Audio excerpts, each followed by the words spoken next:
Okay. Do you Go want me to ahead. ask him? Yeah, if you would. Okay. What's your name, sir? Doyle Stanfield. Doyle Stanfield. And you live in Leesburg? Yes, I did. And what years did you serve? From 45 to 47. And what area of the military were you in? What branch? Yes. The Army Air Corps, which doesn't exist anymore. It's now the Air Force, they call it. Oh, so it was the Army Air Corps? Army Air Corps. Okay. Where were you stationed? Germany. What part? What city? Fritzlar, Germany. Fritzlar. Okay. Were you there at all during the Battle of the Bulge? No, the war, the combat part was over when I went overseas. I served in the occupation. Oh, okay. Okay. During the... Immediately after the war, we imposed a lot of rules on Germany. They weren't allowed to have firearms. They weren't allowed to have communication systems like radios and that. And we enforced the rules that were imposed by the United States and the other allies on Germany. How long were you there? A year and some months. Okay. Did you ever go to Ramstein? The air base? No? Okay. No. I think they must have built that later. I don't know. There was a lot of airports in Germany. They had a lot of airplanes and a lot of fields to keep them. And of course, we attacked them during the war. Right. Tried to silence them. Yeah. Yeah. Have you taken the?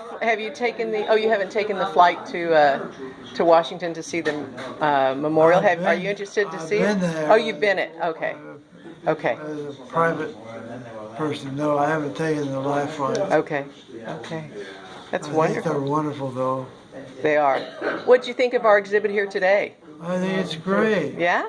Do you recognize a lot of the artifacts? Oh, yeah. What rank were you when you were discharged? Corporal. Corporal. Okay. Okay. In 1943, the war was not going well with us. We were taking whipping. When we go on the bombing missions, 1/3 of our planes and crews would not return. Yeah. It was rough. So the services came into the high school. They were short of men all the time. They would come into the high schools and recruit. And all the services did that, and the Army Air Corps came in, and what I had hoped, if the war extended, was I would learn to fly. I wanted to do that. And when you finish flight school, you got a second lieutenant. That's right. Commission and your wings. And you flew. So I wanted to do that. But when the war ended in 45,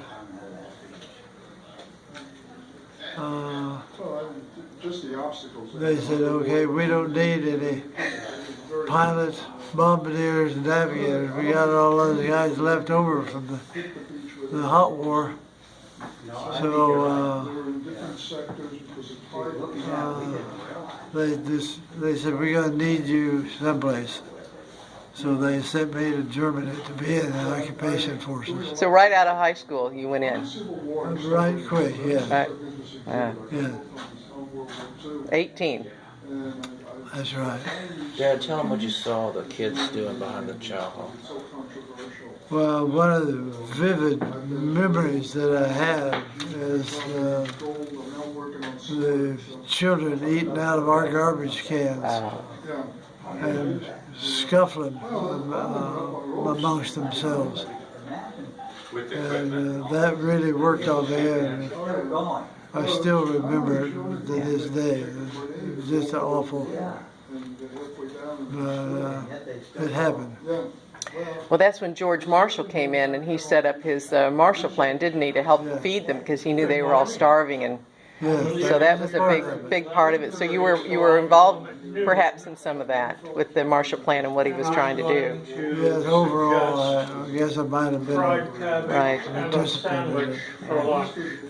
It's wonderful. Tell them about the city with the only thing standing with the church steeple. Remember that? In Kassel, Germany, it's spelled with a K. I had occasion to be over there one time, and the city was devastated. All you could see was rubble. It was just a terrible scene. But in the midst of it all, there was a church standing, and it was very emotional.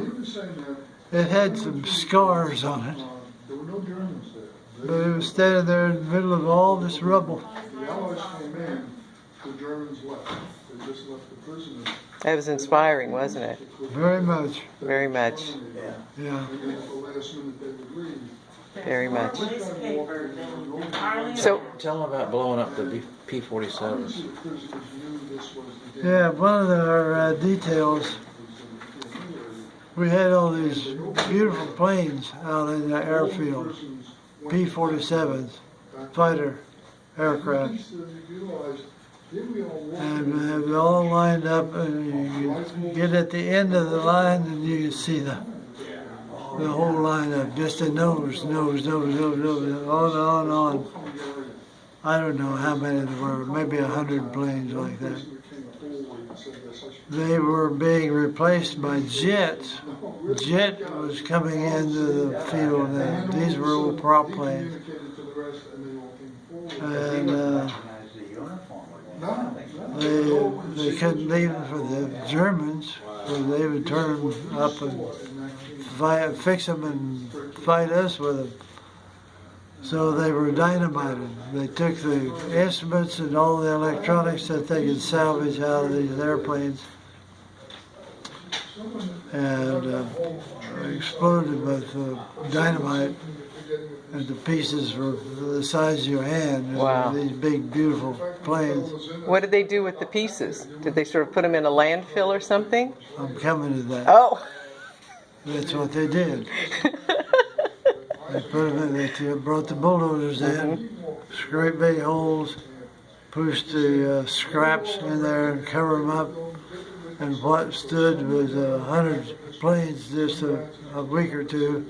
Was just, you could just see soil. The planes were all gone. Really Amazing. sight. I have some Navy friends that was in the Navy, and they said they pushed their planes overboard and they went down in the Wait and see. ocean. Wow. Well, it was too expensive to bring them back. Right. I wanted Uncle Sam to give me one of those planes.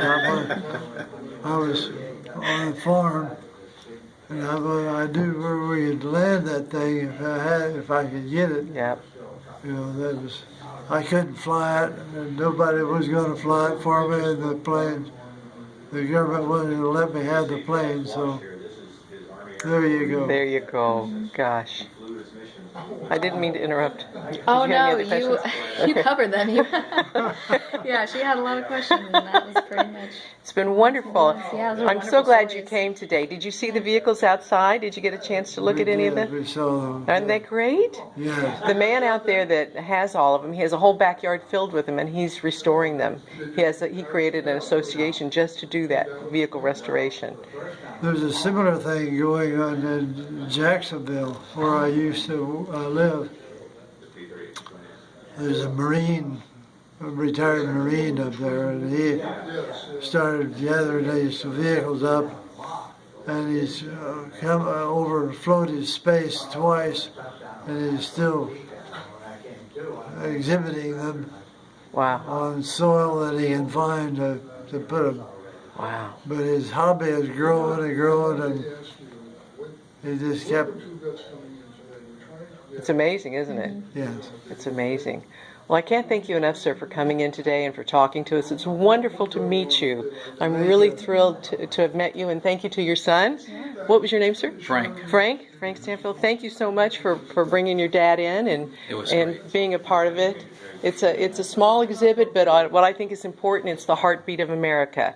It's little towns like this that produced the guys and the girls that went over and did the fighting. And most of these artifacts were made by women in factories. So I think that's, it may be small, but I think it's significant, and it's an unusual. Good. I'm so glad to hear it. I did get a chance to say so long to Mr. O'Brien. He's still here. I'll get him for you. I'll get him. I thought it was very good. He's wonderful, isn't he? Let me go get him for you, and thank you again. Thank you, Doyle.